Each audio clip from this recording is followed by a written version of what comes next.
Houston, Phoenix, and then Philadelphia. San Antonio is 7.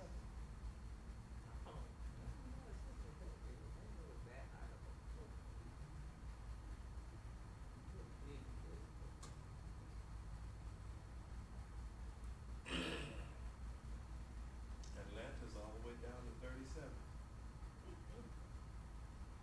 I feel like it should be like number 2. 498,000 people live in Atlanta. Is that all? That's all that live in the city. That's not including the metropolitan area. No, none of this includes the metropolitan Yeah, I area. know it has to be more than Yeah, that. yeah. Ecclesiastes. Not here. How y'all doing this evening? Blessed. Blessed and highly favored. All right. Amen, amen, amen. I don't know about y'all, but this is a great day. Another opportunity, what? To serve. Another opportunity to be alive. Amen. I don't know about y'all, but every day I live, it's an opportunity to do something for God because I'm alive. I am alive. Again, I go back to God, the fact that God allowed me to be alive. And I went through what I went through with my heart, and I don't take nothing for granted. And through that experience, he taught me a lot. Like I said before, about the pastor preaching about on last week about being recognized who we are and walking in that. Pastor brought the fact that we, again, as a matter of fact, prophesied that we got to be one for us to truly function. And this is what it's all about. We're going to function because God has placed us all here together. Everybody passed. He brought all that up. And with that in mind, we've been looking at the different offices and so forth that are formed within the church and how the body can correspond to those things that God has provided for the body as a whole. Okay? So we'll go ahead and get on and get started. Where we left off last week. And a lot in this. Father, we thank you right now for your goodness and your kindness. We thank you for your love that was shed abroad in our hearts. We're so thankful, God, that you did it of your own accord, that you may bring us back to a place that we had fallen. We thank you that we were redeemed and brought back. Hallelujah. Never be put on the block again. So we appreciate all you've done for us. Help us, God, to continue to walk in it, to know who we are in Christ. That we may be able to be a representative of you and you only. In Jesus' name we pray. Amen. Amen. All right. Last week, we were back at one page. We looked at just finished up the different titles. We looked at the Greek word for pastor. And as we were just talking about, the pastor has a lot on his plate when it comes to definitions and understanding about his particular position. Okay? Again, a pastor can hold a lot of positions, right? But we don't recognize a lot of them because of the fact that we have taken them and made them more than what God has intended in some instances. Okay? So, first of all, we're going to start where we left off last week, and we left off right here. We're going to talk about the biblical scholars. Start right there, right quick, co-pastor. Biblical scholars agree that the title shepherd pastor is reflected of the title that Jesus gave of himself. Jesus said, I am the good shepherd. John 10:11. Jesus is called the great shepherd. Hebrews 13:20. The chief shepherd, 1 Peter 5:4. In relationship to Jesus, the pastor is the under shepherd, while Jesus Christ is the chief shepherd. The shepherd is not to be a dictator and not to do his job for money, but to do it willingly. All right, do it willingly. You see? Yeah. Now, pastor, do you do this willingly? What? Do I do what willingly? Pastor is ministry. Yeah. You took it upon yourself. God told you to do it. Got hoodwinked. You got hoodwinked. Mark fell on me. But you see, God placed every person where they need to be. Okay? He had the plan for him to do it. Not just that, he also gave assistant pastors and associate pastors to work with him. And we'll see later on. Because you cannot do this by yourself. I know you're a great man, but we cannot do all that stuff. What? God. Okay? So to believe that you can really says what Christ did with making apostles was crazy. Because he could have done it all by him what? But what did he do? He selected men. He got apostles. He also gave them power and authority to do certain ministries. You see? Because again, he was in the form of a man, but nevertheless he understood that he needed to have people go out for him. Okay? And they did it willingly. Now again, you know that the 12 disciples were not the only ones that went out. He also had an additional 70, and he sent them out 2 by 2. Alright, so but who was the chief shepherd? Who's the great shepherd? Jesus. Alright. So everyone after that is considered an under shepherd. They watch over his flock. Right? He is the true flock. You know, the flock, all these churches belong to who? Jesus. And everyone who watches them for him will what? Under shepherd. Amen. We're not, and here's the good part. They're not really hirelings. Because they're not asking for money. They're doing this willingly. A hireling will do what according to John? The money. And what would they do? Something's to happen. They run off and leave. They run off and leave the sheep. Hey, my life is more important than these sheep. So an under shepherd takes it on willing and not for money. But that doesn't mean he does not get paid or anything, but that should not be the motive. Okay? Alright. We'll go ahead and start with Francis. Read that under shepherd portion there. It has a task, 3-fold task. The under shepherd has a 3-fold task. The shepherd's first job is to lead the flock. First, he does this by example. Hence, a shepherd is related to being an elder. All right. Example. We look at elderly people. We look at them for our what? Advice. Examples. Yeah. Okay. Again, we're supposed to learn from our elders. Right. Okay. Now, we may not have the greatest elders all the time, Right. but we still, as we grow up, we look up to the elders for our what? Example. Today, we know that people look to everybody, but sometimes even their own parents, because the parents themselves are in a position to be a what? Example. And then they look at athletes. There are all kinds of stuff for example. But our greatest example is Christ.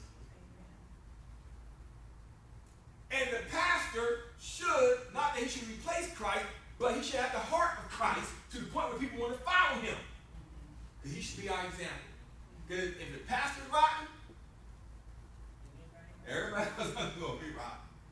Okay? Again, if the pastor's doing dirt, Everybody else. okay. Read the next one. As a pastor or shepherd, his ministry is feeding the flock. This mainly involves the teaching ministry of the pastor. Can pastors be a teacher? Yes. Can a teacher be a pastor? Yes. Can be. But they don't necessarily have to be. Right. Okay? I bring that up because people sometimes say, well, only teachers are pastors. Only pastors are teachers. And that it does not fit with the biblical principle as you'll see later on. Okay? So, again, the pastor should be a teacher. Now, he has a lot of responsibilities placed upon him, of abilities to do. We'll see shortly as well. My. Go ahead, Francis. Tending is another duty of a shepherd. This involves herding, correcting, or protecting the flock. He does this by counseling, ministering, and supporting to help those under him to gain full maturity. His job is to make them whole or mature. Wow, there's one thing that is said in there that a lot of people don't like. What's that word? Correct. Oh, hold on. The pastor's supposed to love us. Incorrect. Yes. Wait, he's correcting. He don't love me. No. You don't love yourself. But correction, that's not the right, that should be used, because he should not be utilizing us. Correcting Doing is what? not brutalizing. Brutalize. Correcting is. Correcting is not brutalizing. But if I feel that it hurts my feelings, You know.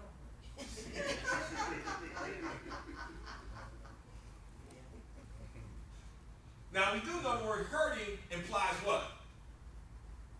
Hurting or hurting? Hurting Hurting, okay. implies what? You mean gathering? Yeah. Because what do sheep tend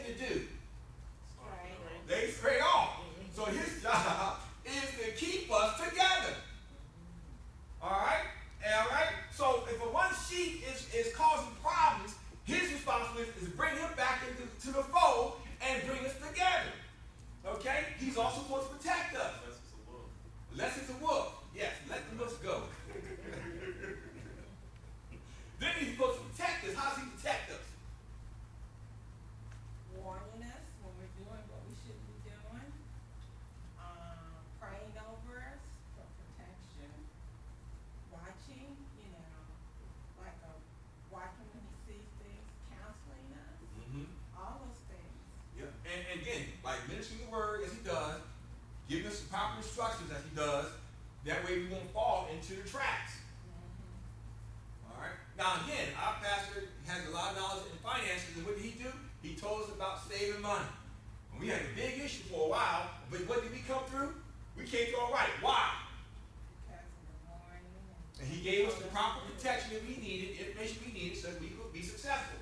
And I'm looking at myself for example. When I got in the military, I didn't get paid for 6 months. Remember that? My check got so messed up, they would not pay me. They couldn't even give me a partial. That's bad. We can't get a partial pay. And if I had not put away the money, we had advised it, we would have been hurt. I don't even think we ever came to the church with the pastor. Because God, through the pastor, provided that protection, gave us insight and oversight so that we could be able to flourish during the time of what? Famine. So that's when when we had that big recession. Yes, it was a bad situation. And God saw us through it because we saved. He warned us, he said, we need to get out of that. Yep. And you need to have at least, what did you say? 6 months of the money. 6 months of income, of your income. That's right. And how long did that take? I was broke for just 6 months for you. You didn't take 6 months for your stuff. That's right. 6 months. I was broke for 6 months. Well, you wasn't broke. No, you no. didn't say- I had the money, but I didn't get no paychecks Yeah, for 6 months. they had to back pay you. Yes, they did. Now, I'm in the military. I was expected to get paid on the 15th and the what? 30. 30th. I didn't get that. But 6 months, what the pastor said, and that lasted me for 6 months. Hallelujah! Okay? Now, so as you can see there, he has a threefold task. He's leading us, he's ministering to us, okay, and feeding us with the word of God and all that involved with that. And he's also got that duty of protecting, correcting, and also hurting. All right. Again, he supports us all the time. The whole goal of what he does is to what? Mature us. His whole goal is to mature us. But does he do that alone? No. He does not do that alone. He is not a lone ranger. He needs all of us, all the different functions that God has placed within the ministry to accomplish the task that God has placed in his life. Amen? All right, Reverend E. Reverend B. Elder? Yes. An elder must be, That's not a title for pastor.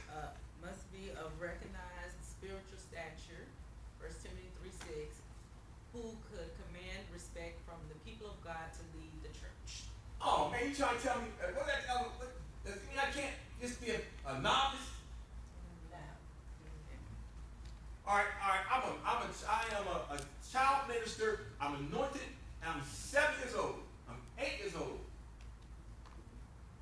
Can you pastor? No. Reverend Carter, I know guys walking around with certificates that say that they're apostles and they haven't even preached the message yet.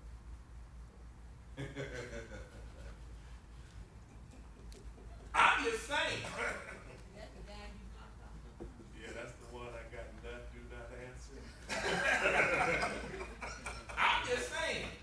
All right, I'm bringing it up because they do have gifted children, okay, who do ministry or preach, if you will, okay? They do have those. But now there's some places where they actually pastor in churches. Really? Yes.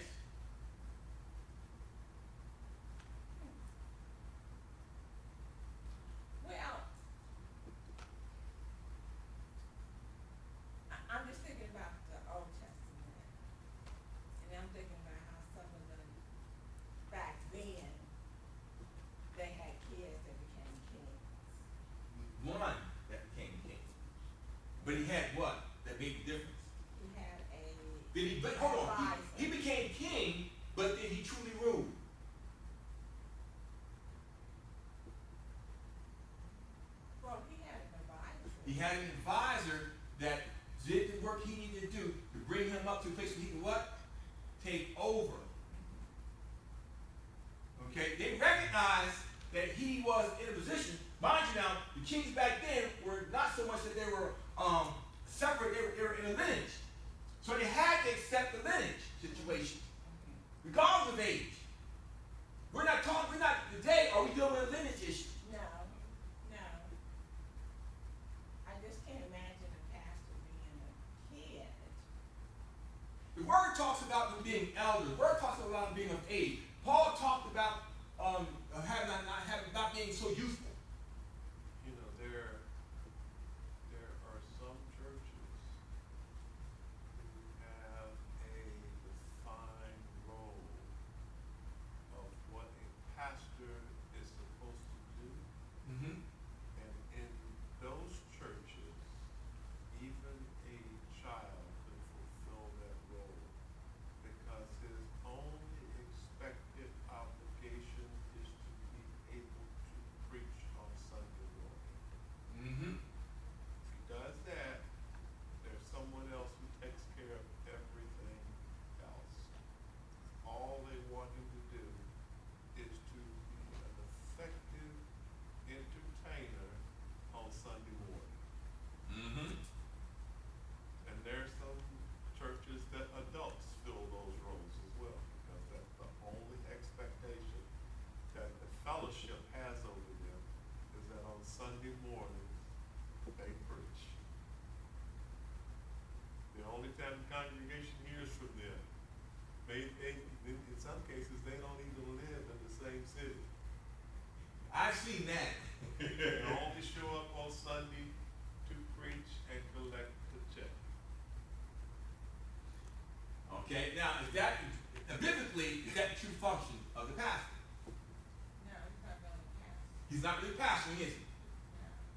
Okay, I'm trying to bring up that difference there. Okay, because there are people who look at age and say they can pastor. No, they're not pastoring. They are literally entertaining or preaching. And again, some people are gifted, but also they're mimicking to a certain degree too what they've already seen. I'm not saying not gifted. They can be gifted. God can be really working with them. But also at the same time, a lot of them, I was reading on a lot of them, their parents, they talk to their parents. The parents write down, the parents finish the work up, and they go over.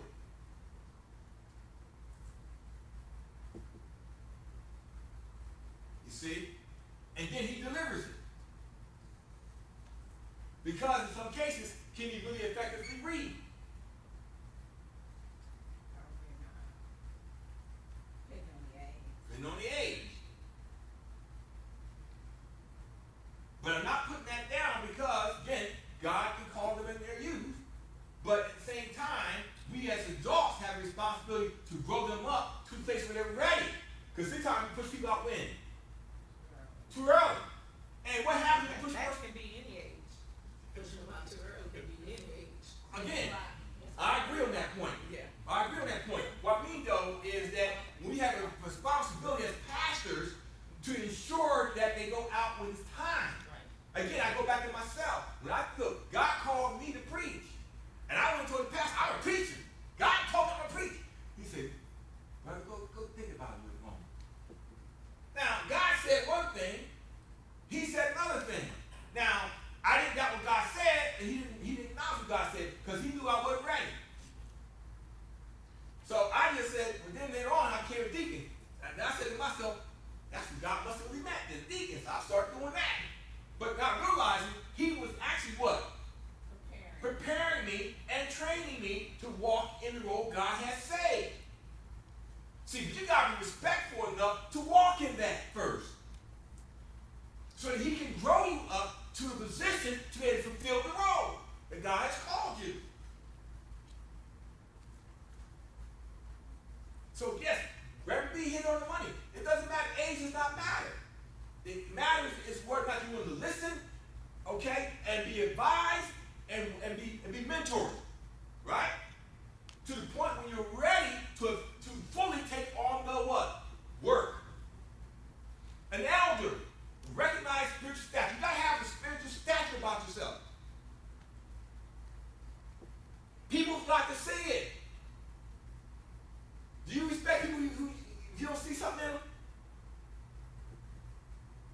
it meant being judgmental. No. Again, that person is very immature in spirit.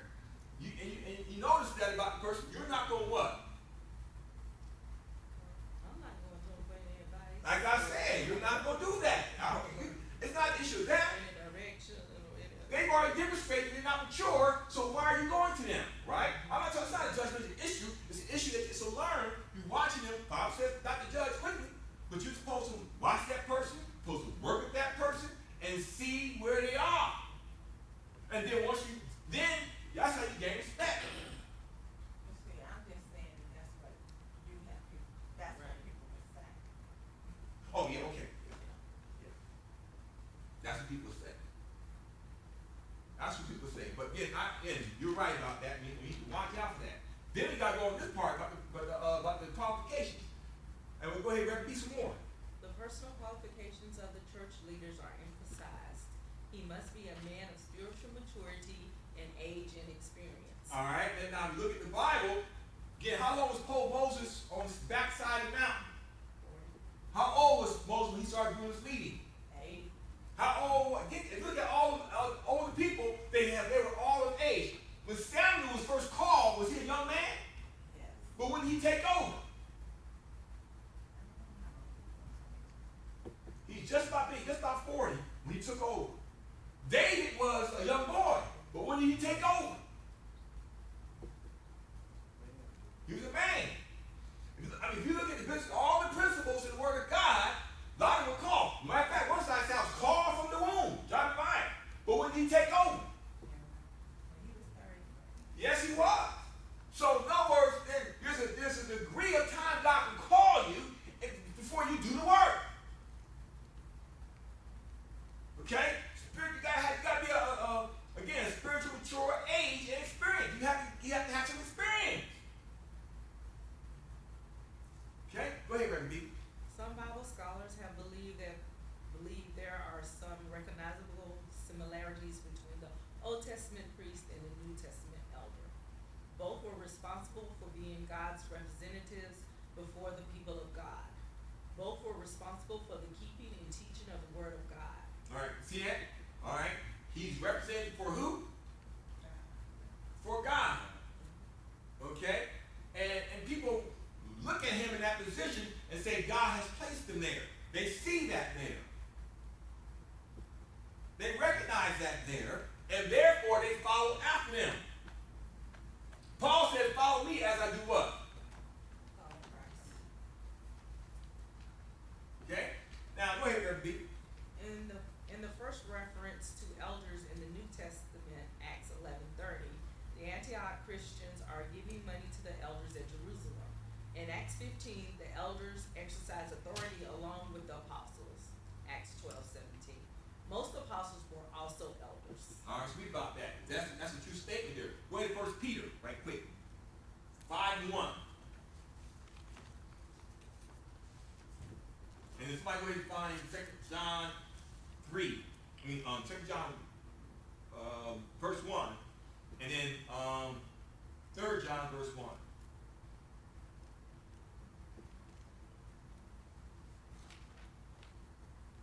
Go ahead, Reverend B.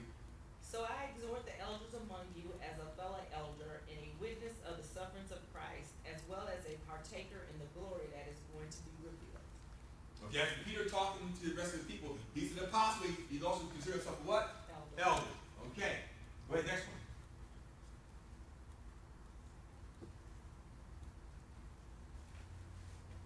Second John.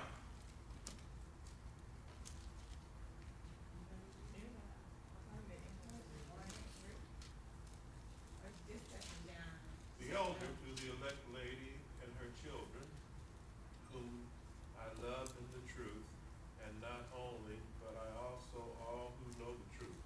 Okay, that's what we're talking about the elder. We use that term elder. Go ahead, now we're 3 John 1.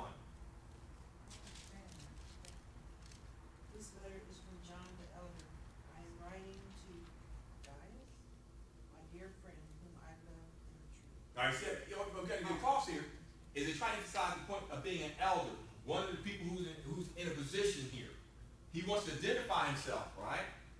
Okay, so then a lot of apostles were also called elders.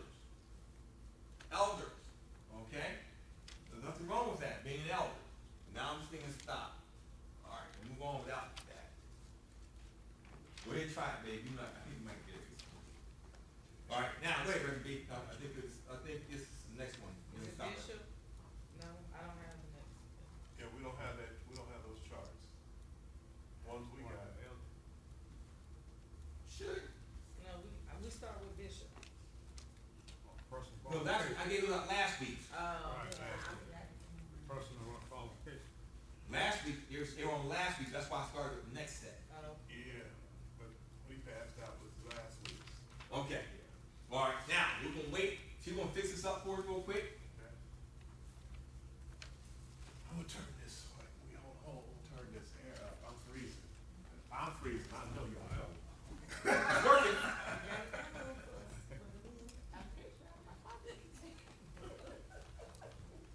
All right. Put it on 70. And they got down to 72. There it is. All right, go ahead, Reverend B. An elder was also one who rules the church. The word rule is a hard word for some to accept, but nevertheless, it is a biblical command. All right, so what is the elder supposed to do? Rule the church. That's a responsible role, right? Rule. What does rule mean? Keep order. Exercise authority over. Exercise authority over. Okay, but a lot of people don't want to be brought under what? All right? Don't want to be under nobody's authority. Do your own thing, right? Okay? But it's yet a biblical command. Okay? It's a biblical command for us to what? Be under rule. To submit. All right, go ahead, Reverend B. However, Paul qualifies the word rule it by saying the following to Timothy. One must rule well his own house. Whoa. Go ahead. Having his children in subjection with all gravity. For if a man know not how to rule his own house, how shall he take care of the church of God? 1 Timothy 3. Is that a true statement? Yes. Yes. So then. Go ahead. I'm going to bring that up. I'm going right back again about a child. Okay? Is he over his house? There's some things about this thing we're talking about. Because look at a mature person here. Yeah, a child doesn't have a house. He can't really fulfill that role as he should. Can't pay bills. Okay? There's a lot of responsibilities that he's looking for in a person who's going to fulfill the role as an elder. You call him pastor, you also got to call him elder. You also got to call him bishop. All these different terms you got to call a kid. Can he truly fit the role? No. No, he cannot. But he can be trained up into it, correct? And get to the place where he's able to fulfill the roles. All right. Go ahead, Reverend B. This implies an elder, bishop, is to rule his family well as a requirement to lead the flock. For who rules well, Paul goes on to say. Let the elders that rule well be counted worthy of double honor, especially they who labor in the word and doctrine. So again, the pastor should be in the word, right? Laboring in word and doctrine. Because he has responsibility to do what with us? Teach. To teach us. Now I'm not sure if this next one, you're not missing that one too, aren't you? So what if it's, let me just ask you, Reverend Carter, what if it's, a single person, mature person that is a pastor, they just have themselves. They ruling their home well. That's right. Okay, Hey, he got a home, he ruling it. okay, all right, Ruling their home well. That's right. He paying his bills, keeping his lights on. okay. All right. Yeah, I just wanna make sure, cause you were saying that they had to, rule the children, be in charge. The key word came back to it, rule the home well. Rule the home well, okay, That was the last term we brought out was rule his house well. okay, Okay? all right. All right. At some point he may or may not. Because again, not all the apostles, some were, some were not married. Right, that's what else, I'll bring that out too. Okay? okay, But they also ruled to where their position was, they're ruling well. okay. Okay? All right, You know, now. like,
Okay, we've taken those things, and as you know, and we've changed them to mean other things.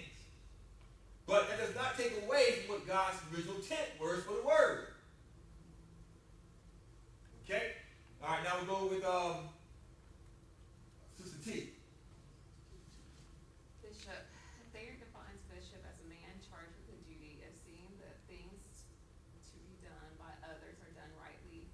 Any curator, guardian, or superintendent, the head or overseer of any Christian church. Okay, and from that definition, he's overseeing a church. Okay, a church. Pastor do what? Oversee a church. Now you got a pastor, you got to be an elder, you have to be a bishop. You got different roles that he can walk in based on the word of God. Okay, go ahead. The title bishop identifies the pastor as involving the chief administrative responsibility in the church. The bishop or overseer is responsible for the regulation and general functioning of the church in its life and ministry. Wow, that's a lot, it's a mouthful there. Administrative chief. What that's telling us, Pastor. Administrative chief. That's telling you that he has responsibility for oversight of all the functions and operations within his ministry, because he's usually going to have other pastors under him that are going to be holding certain areas, but he has overall administrative responsibility for it. That's right. He is others under him that he's distributed certain responsibilities to, that he has ultimately the administrative chief over all of that. Make sure it's functioning, make sure it's working, make sure they're fulfilling the jobs that they're required to fill, that he's placed them in. Okay? But again, he's the administrator. He does, again, because the pastor cannot do everything, right or wrong. He can try, but he can't. Can't. He won't do it effectively. Right. So he has to have others, and that's his administration that works for him. Okay? Then it talks about general functioning in his life and ministry. General functioning here it talks about. And let's talk about there is that what? Regulating church. Make sure it's running smoothly. Putting things in place to make sure it doesn't fall apart and so forth. Making sure the health of the church, whether it be financially or spiritual, is being what? Met. Go ahead, T. Leadership is not authoritarian. He can't be an authoritarian. Or dictatorship is implied. The titles bishop and elder are used interchangeably in Titus 1. All right, let's look at that. This is look at this right quick. What book is this in? Version. RSV, I believe it is. There's a couple versions that use those terms interchangeably. Let's go ahead and look at those real quick. Find Titus 1:5-7. 1 Peter 5:1-5.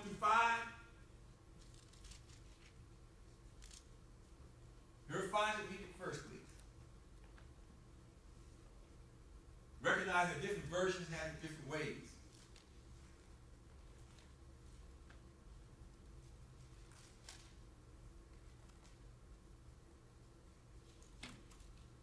Go ahead and find it. Titus 1:5, I left you in the island of Crete, so that you could complete our work there and appoint elders in each town as I instructed you. An elder must live a blameless life. He must be faithful to his wife and his children, must be believers who don't have a reputation for being wild or rebellious. A church leader is a manager of God's household, so he must live a blameless life. He must not be arrogant or quick-tempered. He must not be a heavy drinker, violent, or dishonest with money. A lot there, ain't it? So are they interchanging elder and church leader? Or? Yes. Yes. Yes. Again, some versions call it something different. Use the word bishop and at the same time. Like I said, it's all about the version you particularly read at the time. So you guys go through and look at it. Go ahead and find from Peter, 1 Peter 5:1-5. Go ahead and read it. Go ahead, Pastor. And now, a word to you who are elders in the churches.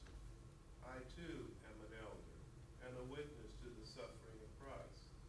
And I too will share in his glory when he is revealed to the whole world.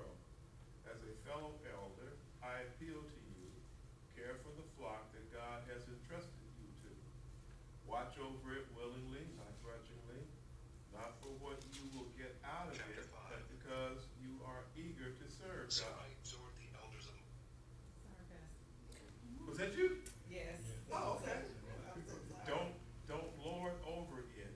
Don't lord over the people assigned to your care, but lead them by your own good example. And when the great shepherd appears, you will receive a crown of never-ending glory and honor. In the same way, you who are younger must accept the authority of the elders. And all of you dress yourselves in humility as you relate to one another. For God opposes the proud but gives grace to the humble. Wow, there's a lot in there. But I like that part where it's talking about the fact that those who do well in it, God will give them a crown for it. That is something else.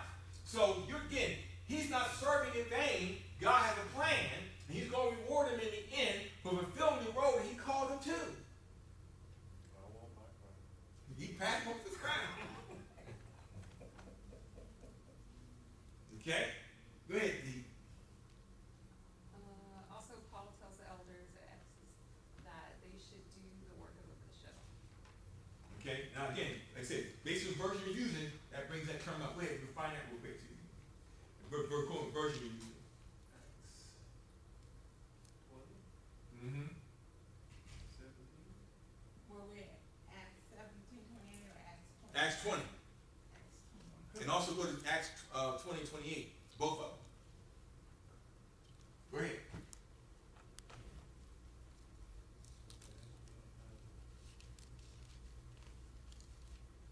Now from Miletus I sent to Ephesus and called the elders of the church to come to him.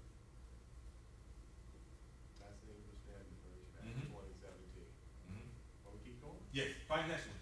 Oh, the Acts 20 and 28? Yes. Okay. And 20:28 says, pay careful attention to yourselves and to all the flock in which the Holy Spirit has made you overseers to care for the church of God, which he obtained with his own blood.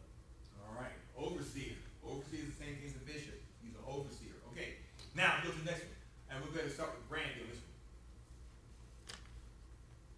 That said, things went out of control. Late first century, an unscriptural development occurred of the office of bishop. What was meant to use in the singular oversight over singular church with possible Several several assistant pastors. pastors. Based on the size of the church. What did happen? This is what happened to it. Go ahead. Okay, turned into one bishop became dominant over several churches and several pastors. Right? Okay, so they got elevated above, and he began to dominate the other churches around them and take ownership of the situation there. Okay? And then next thing you know, they were paying him for what? Being around the other church. Being over church. All the churches were responsible to pay him. They started receiving money because of the position they placed themselves in. They were dominant over the churches. So, like, the assemblies of God, like they have one particular person that's over the assembly of God, and each assembly of God, the pastor of that church is supposed to send 10% of his tithe Mm-hmm. to that person. That's right. That's right. And when the bishop calls you, y'all supposed to come with what? Yes. An offering. And then that bishop collects all that. What did he do? Then they have a call of the bishops. And what do the bishops do? And get out in front of other bishops. And they go to who? The leader of the overall ministry, and they make deposits to him.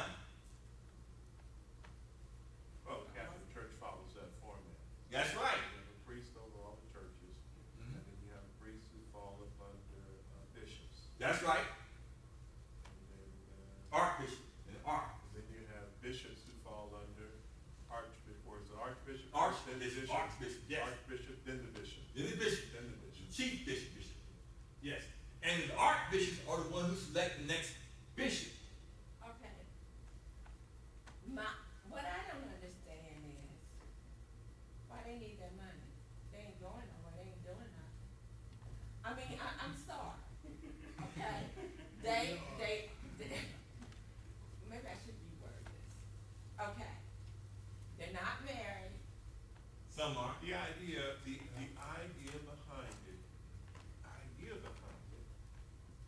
is that you have an organizational structure so that if a church gets into trouble, or if let's say a Methodist church wants to build a church building, they have an organizational structure that they can go to now that will help them in that process to get the money that they need to be able to do a building, to do repairs or whatever. And when that church gets on its feet, then it starts contributing to the pool. And they keep a pool of money for emergencies, like when Jeff was having some issues over here. They did help him a couple of times, but they weren't gonna do it continually. But they did help him a couple of times. And the reason behind the word continually is because of the fact they expect you to get a certain point to be able to continue to provide. But see, he stopped contributing. And when you stop contributing, you don't get no help. Because he was at a place where he could not contribute. You see, that's the problem with the system that's set up, is that if you can't give enough, now mind you, some of them even place an amount on you that you're required to give. And the church has to do all it can to meet that amount of money when it's called. And when a priest gets changed or a pastor gets moved, it's usually because it's how the people vote. When the people become unhappy with their pastor in those structured churches, they stop giving. That's right. When they stop giving, then the bishop will notice that because the contributions flowing to the bishop's office will decline. That's right. He will know by that these people don't want this pastor here, and he moves that pastor out and brings somebody else in. And Pastor, since you're saying it, actually in reality, I mean, that's basically what the church I brought up here. Something like a AME church and everything. And All the actually, Methodist churches right. operate that way. Exactly. And so there is no necessarily call to a particular church. You're not to be there, or, they just place you there because. Well, there's two ways you become a pastor. Actually, three. Number one, you just start your own church. That's it. And you can become a pastor that way. Number two, an existing church identifies you and selects you to come and pastor them, and it's done so under a pastoral contract. Yep. Usually, those contracts, especially if it's an independent church, there'll be an agreement between that pastor and that church that he will serve as long as they can agree. And when they disagree, it goes away. Third way is those structured churches is that you have to accept your calling, get training in that church, and then once you reach a point that the archbishop, I guess, feels like you're ready, then he will assign you to a church. That's right. And it may not necessarily be the one that you grew up in. He's going to give you something small and usually away. Yeah. They can put you from New Jersey to California and they expect you to get there. They appointed you to go there. With no help. No help. And you're going to be successful because you didn't train you and you need to go out there and do work. And so if you do well in the hierarchy. They have a hierarchical structure of seniority, and so as you rise up the ranks in time and you do well, then you get the bigger church or the church of your choice or your selection until you become the archbishop. And everybody is striving to have the pyramid system go up. Everybody wants to get to the top. When you get there, what happens? I guess you get the most money. You get the most money. But that should not be the goal. Yeah, you're right. It should not be the goal. But again, this started back then. Now, I'm I brought this up because of the fact this is what happened. They began to organize in that fashion, and it became a political, a financial. But in those systems, though, in those structured systems like that, there is the opportunity for the exercise of discipline over wayward pastors. As according to what's And I say the opportunity. I mean, the structure is there for discipline. But let's face it, if you are the pastor over one of the largest churches in your district and the money is flowing in and you mess up, your discipline isn't going to be as severe as somebody who's in a smaller congregation who messes up. It's going to be different. It just is. Whereas under independent churches, like ours is an independent church. That's right. The only discipline that would apply would be the discipline that the members here would administer. And independents sometimes do join together to make organization. We make organizations, but we never overstep that bound. That's correct. When somebody come in and discipline us. That's correct. It doesn't happen. That's right. It doesn't happen. That does not happen. Okay, they get organizationally, but they're still independent. They don't have to follow. They have a choice in this thing. Those other ones we talk about, they're either if you're in there, it's really you don't have no choice. Either you're going to comply or you move.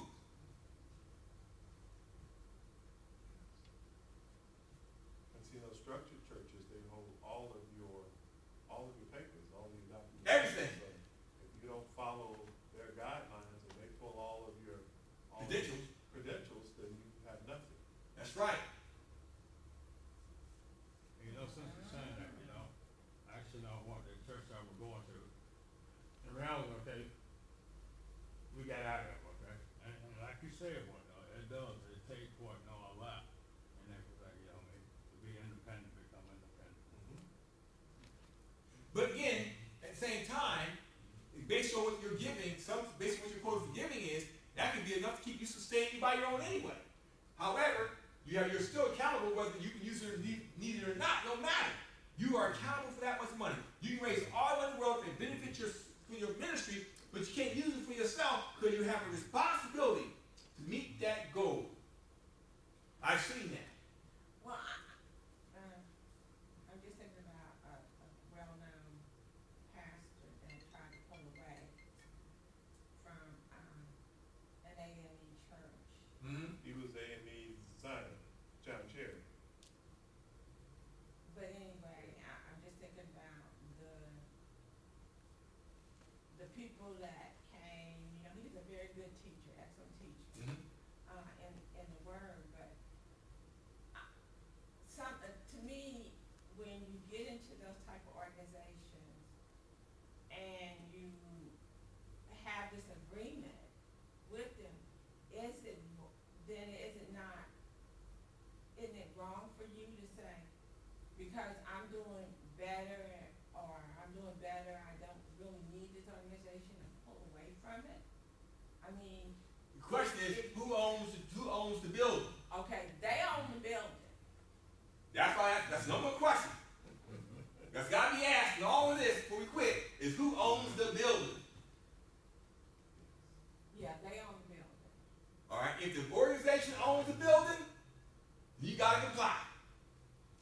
If they don't own the building, then you have some leg to stand on. You're going to go independent. That's why you had some churches that Baptists were part of the association, they went independent because they own their own property. And that gives you the flexibility to do what? To go. Or to drop out of it. To drop out of it.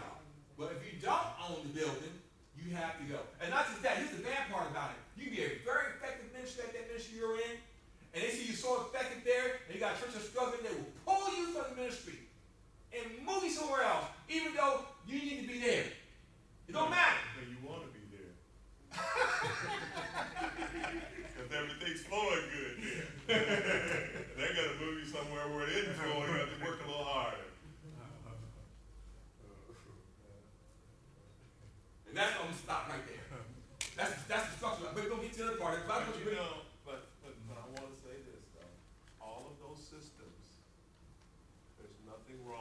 That's right. with any of those systems. They all have their positive aspects. And they have their negative aspects. And what makes the system bad is not the system itself, it's the people in the system and how they operate. There you go. That's what makes it bad. There you go. Because you can put bad folks in any system and still have a problem. That is so true. But again, that's the structure that took place back in the first century when they broke off from the scripture basis and began to take those titles and separate them out even more so they could effectively use them for their benefit. All right. We're going to stop right there. Pastor, close out tonight. Lord, we thank you tonight for your time and the word and for giving us understanding and help us, Father, to better understand the terminology used within the church and the various offices, so forth. And I pray, God, that you'll just help us to just focus on your corporate anointing for this ministry, Father. And I just give you glory and honor and praise for it right now. Right In now. Jesus' name, Amen. amen.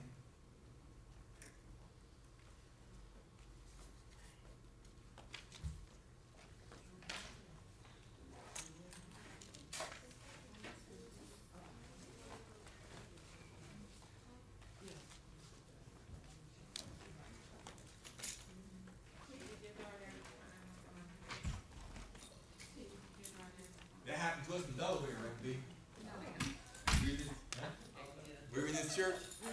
Man, them folks are that who was paying money up and paying money, you come up with it. All the stuff they had to do.